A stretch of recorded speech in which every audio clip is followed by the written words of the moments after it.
Hello, I'm Miss Kayla, the Children's Librarian at the Dubuque County Library. So since the library is closed, we are doing some virtual programming for our patrons. So this is our elementary aged program of the day and the week. So every month, usually, I do a program live at the library called Lego Explorers. So since we're not able to do that this month, I'm doing a virtual program version of it. So if you've got Legos at home, you can build along with me, or you could also, if you didn't have Legos, you could draw the different challenges. You could build it from blocks, really any way you want to do it. But if you've got some Legos at home, you can try out these challenges. So what I do is every month I have a Lego Explorers theme, and there's a short story that goes along with that theme.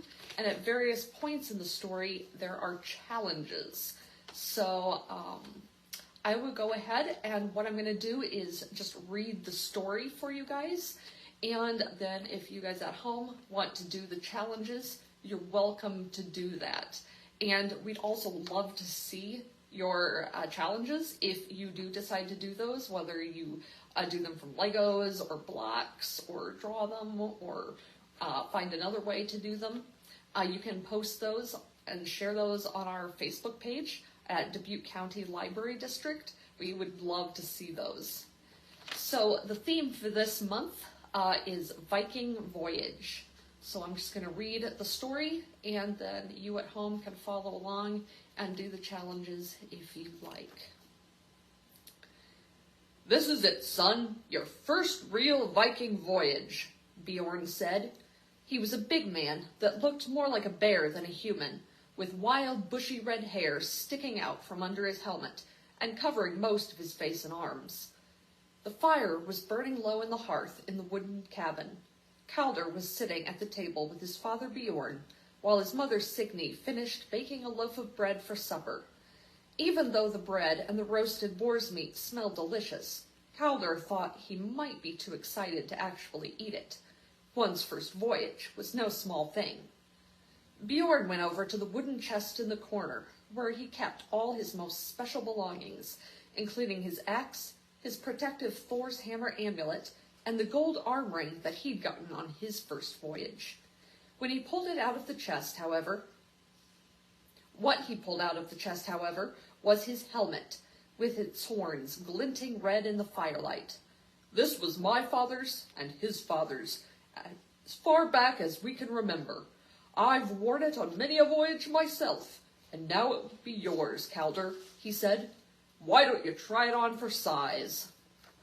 So your first challenge at home, if you want to participate in it, is to build a Viking helmet, and bonus points if you are able to make it big enough that you can actually put it on your head and wear it. So usually when I'm doing these on site, in person, I give you guys about 10 minutes to build that. Obviously, since you're doing this at home, you can just pause this video if you like and work on that challenge and then continue after each challenge. Now here's the second part of the story. The next morning, Calder was all loaded up with the gear he would need, including his own axe, round shield, warm fur-lined cloak to keep out the blasts of cold northern air, and his new helmet. Seafoam splashed up against the jagged rocks that lined the seashore outside of Calder's village. "Are you ready?"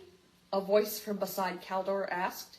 He turned to see his best friend, Alva Shieldmaiden, perched on a rock beside him, her own sword and shield slung across her back. She was also wearing her helmet, which had wings instead of horns, just like the famous female warriors, the Valkyries, who fought for the gods. "I am. What about you?" Alva smiled thinly. "Ready as I'll ever be. But if we get attacked by a kraken, I'm not the one who'll be going down." Calder raised an eyebrow. "Was that a threat?" Alva grinned and hopped off the rock. "You can decide that. I think it's time to go get on board." They both headed for the Viking longship bobbing on the rocky water, its sails furled and its carved wooden dragon's head snarling at them as they approached. Calder and Alva, along with the other crew members, jumped aboard and began getting the ship ready to sail. Bjorn, the leader of the voyage, stood at the back of the ship to steer. "Off we go!" he bellowed as the crew loosed the mainsail and it billowed out, full of wind. The dragon ship glided out into the bay. So your second challenge at home is to build a Viking longship.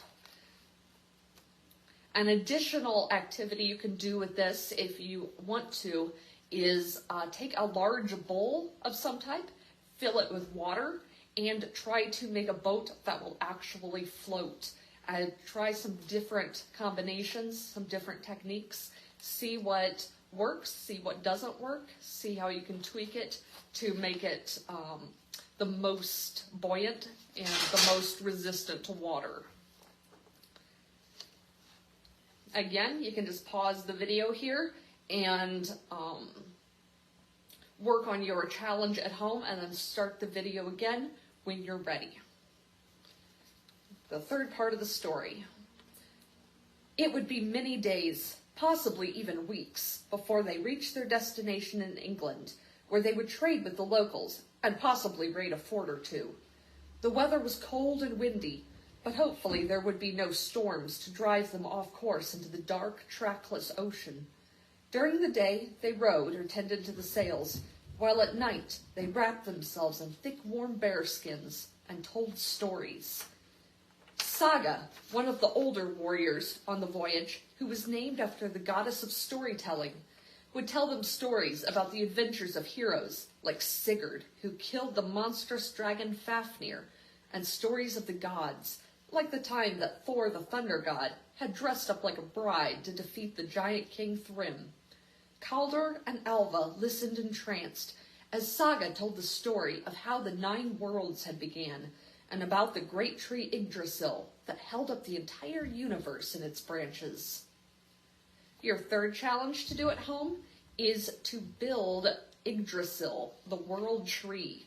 So in Viking mythology, they believed that the whole universe was this gigantic tree. And so whatever you think that would look like, build the world tree Yggdrasil.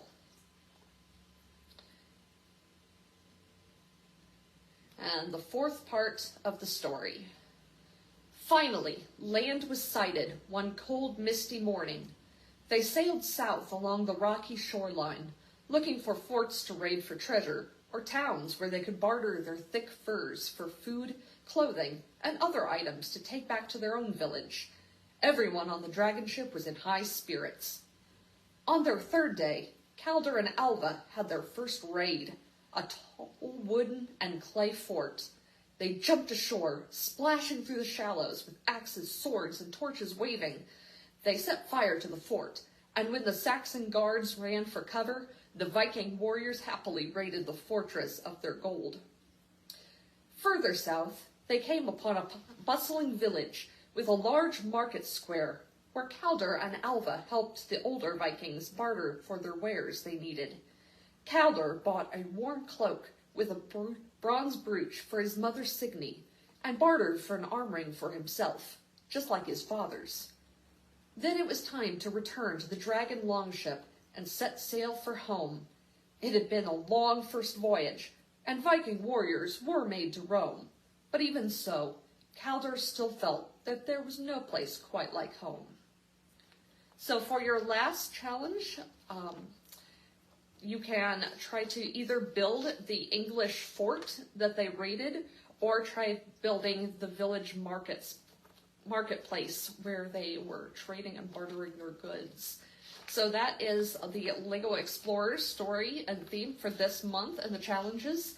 Again, if you do decide to participate and build or draw or create these challenges in any way, we would absolutely love to see them. So please feel free to share them to our Facebook page or our Twitter account. And we'll be seeing you next week for another virtual program. Thank you for joining me. Bye.